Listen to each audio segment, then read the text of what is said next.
जयपुर में नदी कटाव पर हंगामा, स्थायी समाधान की मांग। काछाड़ जिले के जयपुर के कनकपुर क्षेत्र में नदी कटाव से मुख्य सड़क खतरे में पड़ गई है। बारिश के बाद हालात और बिगड़े हैं। विभागीय अधिकारी जब अवरोध लगाकर कटाव रोकने की कोशिश कर रहे थे, तब स्थानीय लोगों ने विरोध जताया। ग्रामीणों ने कहा कि इससे समाधान नहीं होगा, अस्थायी बांध बनाया जाए। उन्होंने मंत्री कौशिक राय और प्रशासन से अस्थायी कदम उठाने की मांग की। আমরা এই রাস্তায় যাতায়াত বহু দূর থেকে এটা খালি ভাঙের আপত্তি করা আর কিন্তু আপত্তি আর কোনো কাজে লাগে না। কাজে আমাদের যে জায়গাটা আগে হোক, রাস্তা তো সবে দিত, কিন্তু আগে প্রোটেকশনটা ভালো মতো হোক, এই বাদ দেওয়া হইতো না। মানে মতো পাথর সাথে করে আছে, তিনটা ঠাকুর রাখা হবে। ঠিক আছে, আমার নাম শ্রী অমিয় চন্দ্র আচার্য, কনকপুর পার্ট 1। আপনার কি অভিযোগ? আমাদের অভিযোগটা আজকের না, 62 ইংরেজিতে এই রাস্তাটা ছিল নদীর মাঝখানে। তখন থেকে জগন্নাথ সিংহের আমল ছিল। জগন্নাথ সিংহের কাছ থেকে আমরা অনেকবার প্রতিবাদ জানানি হয়েছে, কিন্তু হইব করতে করতে হয়েছে। তারপরে গেল তার ভাই জগন্নাথ সিংহের আরেকটা ভাই, হে কয়ে গেল আরো কয়েক বছর, এইটাও হইল না। তারপরে আইলো তার ভাতিজা হৈব সিং, তার নাম হইল ভোলা সিং, এটার নাম আমরা হৈব সিং খাল্লা।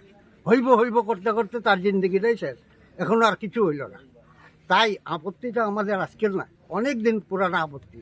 আজকে যখন এই রাস্তাটা নদীর মাঝখানে ছিল, আমার ঘর ছিল ওইখানে, নদীর বর্তমানে যে জলের ইয়েটা ওইখানে ভাঙতে আমরা এইদিকে আইতে এখন আমার অবশিষ্ট এক ভাই তো উচ্ছেদ। চিরি নদীর ভাঙ্গনে প্রত্যেক বছর আপনারা ভাঙ্গে, আর প্রত্যেক বছর রাস্তার লেগে আমরা ঠেলাইয়া নিয়ে যাই।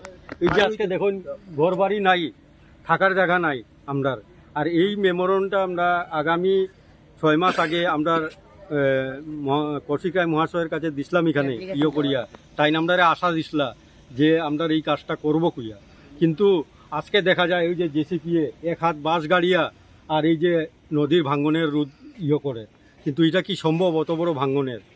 আমরা এটাই দাবি জনসাধারণের, আর সকল জনসাধারণের এই এলাকার সবের এটাই দাবি যে যত জলদি হয় মানে এই নদীর ভাঙ্গনের রোধ করার কাম শুরু করা হয়। তারপরে এই যত সময় এইটার ভাঙ্গনের পার্মানেন্ট সলিউশন যদি হয় না, আমরা এই দিকে রাস্তা দিতাম না, জায়গা দিতাম না। কেন কত দিতাম, দিতে আজকে ঘর বাড়ি নাই, কিছু নাই আমরা। আচ্ছা, ডিডিসি না কি এটা কইতে পারা কন্ট্রাক্টরে কাজ করতেছে, যে তারা তো চাইতেছে যে আজকে এই যে 2-3টা বাস গাড়িয়া করিয়া টিন দিয়া বেড়া দিয়া তারার বিলটা পাস করিয়ে যেত গিয়া। কিন্তু পরে রাস্তাটা হওয়ার পরে তারা গেলে গিয়া পরে আমরা এই সেই আপদের মুখে পড়তে লাগবো। এখন মূল দাবি হইল যে এটা একটা পার্মানেন্ট সলিউশন। আমরা যে কোনো ভাবে নদীর বানটা আর 2 নম্বর আমরা এই সাইডের একটা ড্রেন দিলে আমরা না স্যার, এটা তো খালি ছেপ দিয়া মানে কি কইম কাঁচা বাসায় মানে আমরা আলু বাচ্চারা যেরকম চকলেট দিয়া বুঝানি, এইটাই আর কি সেই মার্কেটে। ওই যে চিন্তা করেন এই যে ভদ্রলোক